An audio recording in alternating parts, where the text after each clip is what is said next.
And I think the challenge for We begin in Machakos, where the High Court has dismissed an election petition seeking to overturn Machakos Governor Alfred Mutua's re-election in last year's general election.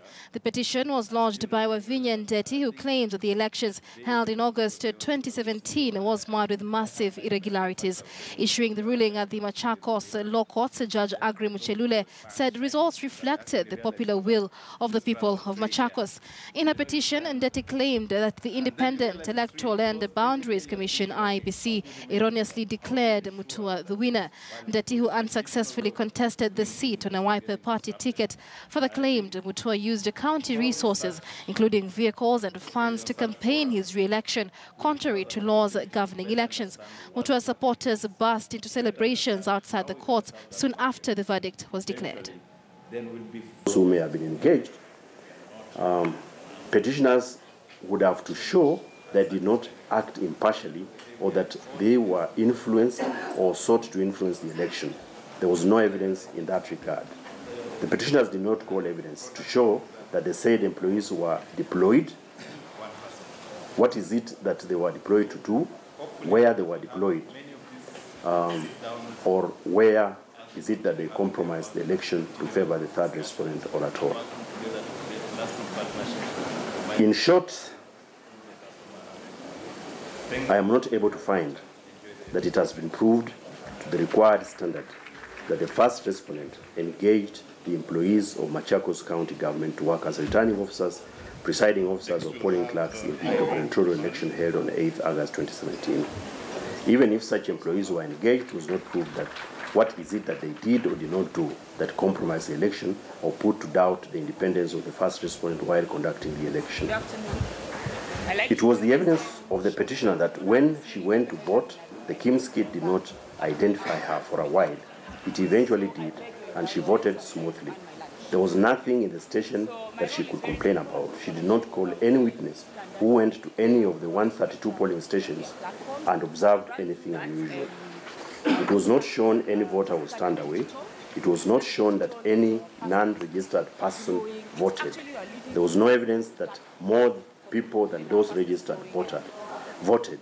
There was no evidence to show that any election official sought to influence any voter to vote in a particular manner. And no candidate or agent sought the recount of votes and was not allowed. There was no evidence that the polling stations closed earlier than the time allocated. And there was no evidence of violence that was shown in any station. There was no intimidation shown in respect of any station. There was no campaign that was shown to have occurred in any station. I have considered all the evidence that was placed before me and the submissions by counsel. I have come to the conclusion that this petition lacks merits. I find that on the whole, the Machakos gubernatorial election was conducted in a free, fair, credible, and transparent.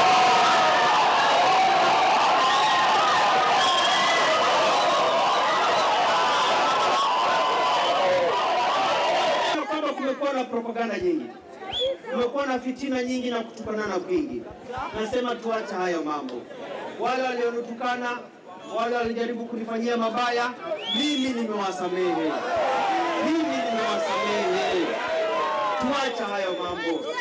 Lakini na wala pia nawaponya kusema kwamba ukimwona simba amenyamaza, usifikiri ni paka ukaenda kumvuta mkia.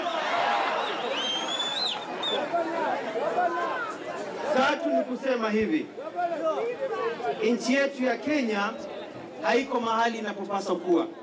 Tumekuwa na siasa nyingi na wananchi wetu kusema kweli wangekuwa mbali sana. Na mimi nataka kusema kwamba nataka kujitolea kupindua hali ya maisha ya watu wetu wa Kenya. First, I would really like to take this opportunity to thank our legal team. They did a good job. They put up a good fight. You have heard what our lawyer has said. Yes, we respect the court, but we do not agree with the decision. So we are going to sit down and see what we are going to do about that. I want to take this opportunity also to thank the people of Machakos County. They voted for me in big numbers, and they did. And I want to tell them, this is a leader you're being forced to. Huyu ni mtu mnasukumiwa, nyinyi